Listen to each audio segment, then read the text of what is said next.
Hello everyone. In this video, I am going to discuss the second chapter of CA Inter, that is incorporation of company and matters incidental thereto. So let's first begin with the introduction. देखिए, promoter कौन होता है? So the promoter is given in section 2 clause 69. ठीक है, ये किस में दिया गया है? सेक्शन 2 clause 69 में. Person who initiate promotion of a company, promoter कौन होता है जो प्रमोशन करता है of a company, are known as promoter. All person who takes steps for the registration of a company and those associated with the preparation of prospectus or in drawing up the memorandum of association and assisting in its registration, वो उसे हम क्या बोलते हैं? Promoter. जो section 2 close 69 है ना, उसमें ये 3 पॉइंट्स आ जाते हैं प्रमोटर के लिए. Promoter which means a person who has been named as such in a prospectus और is identified by the company और in the annual return referred to in section 92.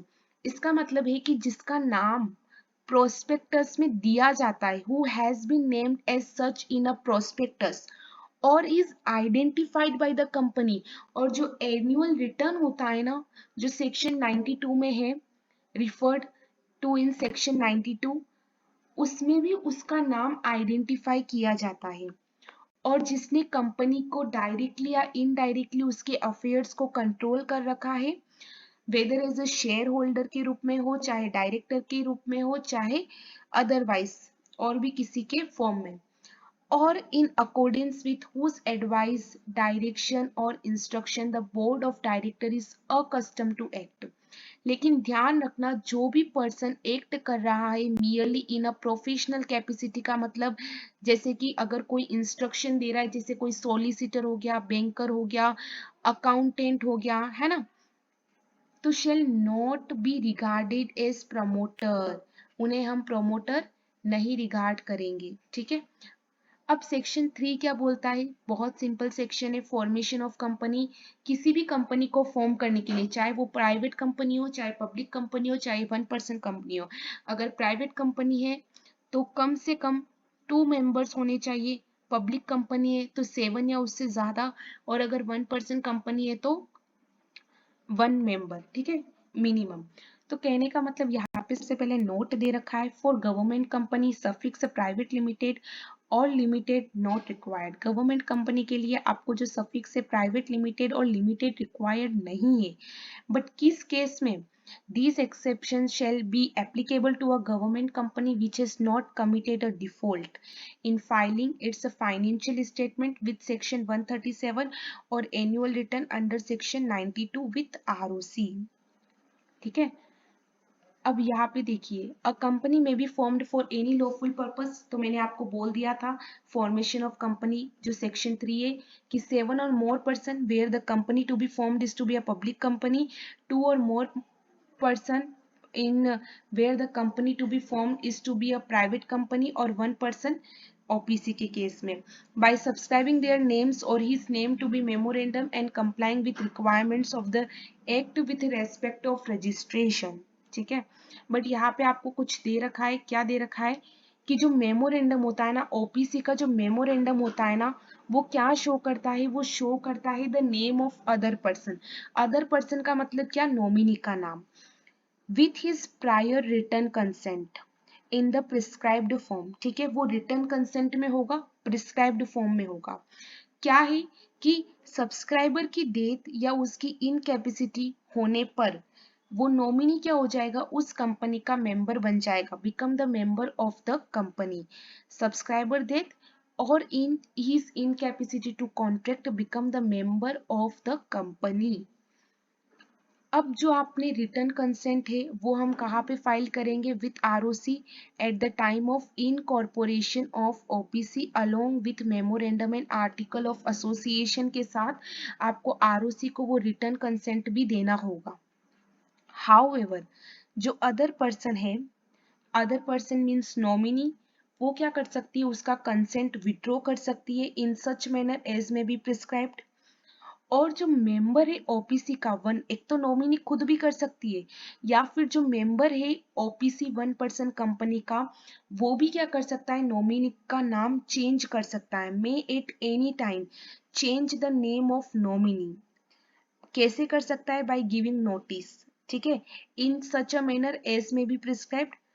But फिर क्या होगा कि अगर ये चेंज करता है नाम, तो मेंबर की रेस्पॉन्सिबिलिटी है कि वो इंटीमेट करे कंपनी, और कंपनी किसको करेगी, आरओसी को करेगी, ठीक है।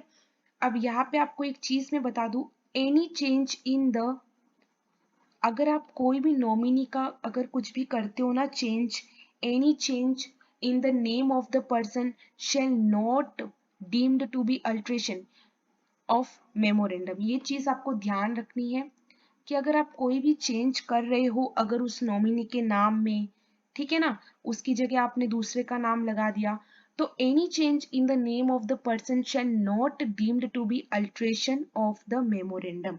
हम ऐसा नहीं मानेंगे कि अल्ट्रेशन हुआ है, ऐसा हम नहीं मानेंगे। अब जो हमारा सेकंड पॉइंट है वो बात करता है कि पहला पॉइंट तो बोलता है कि आपने कंपनी को फॉर्म्ड करा है लॉफुल पर्पस के लिए।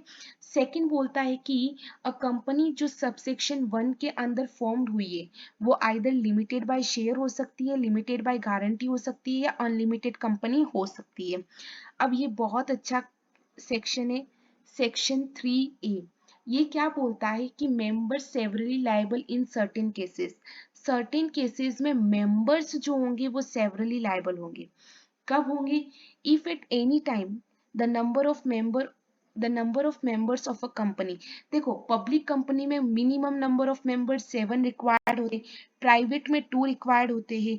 और तो अगर कभी ऐसा हो जाता है कि पब्लिक कंपनी में मिनिमम नंबर ऑफ मेंबर से कम हो जाती, below 7, in case of private company में बिलो 2, तो उस केस में आपको 6 मंथ का टाइम दिया जाता है and the company carries on business for more than 6 month. लेकिन अगर कंपनी क्या कर लेती है, उस बिजनेस को रिड्यूस्ड मेंबर के साथ अगर 6 मंथ से ज्यादा वो कैरी करती है, ठीक है ना, तो उस केस में मेंबर जो होते हैं वो कंपनी के वो सेवरली लायबल होंगी। Members of the company during the time that is so carries on business, मतलब आफ्टर 6 मंथ के बाद जो भी आपने बिजनेस कैरी करा है उसके लिए मेंबर सेवरली लायबल होंगे एंड इज कॉग्निजेंट या aware of the fact that is carrying on business with less than 7 member, 2 members as the case में बी।